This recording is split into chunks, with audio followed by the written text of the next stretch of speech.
On April 28, 2003, revised rules regarding hours of service for drivers of property-carrying vehicles were issued by the DOT Federal Motor Carrier Safety Administration. Compliance was required as of January 4, 2004. Under these rules, drivers may drive for 11 hours following 10 consecutive hours off-duty. Following the 14th hour after initially coming on duty, drivers must not drive until they are off-duty for 10 consecutive hours.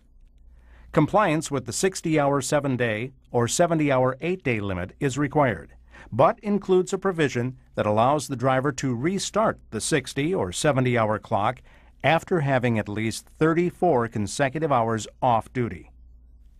On August 25, 2005, the hours of service rules were amended, changing how a driver can use the split sleeper berth provision and adding a new exception for local operations.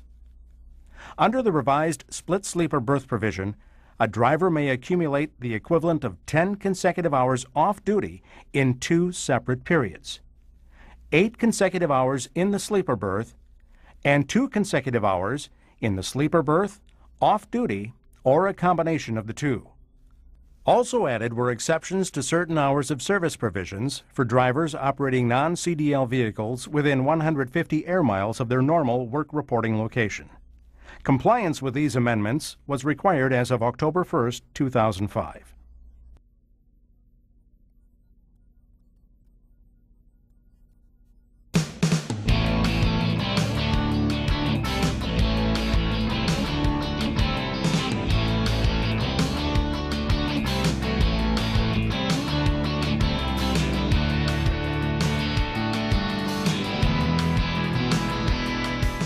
As a property-carrying commercial motor vehicle driver, you log a lot of miles on the road and under a variety of conditions.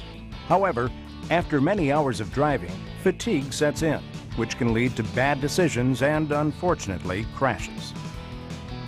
For this reason, the U.S. Department of Transportation has established specific regulations regarding a driver's hours of service, as well as the driver's record of duty status, commonly known as the driver's daily log. The fact is, driver fatigue is one of the leading causes of heavy truck crashes.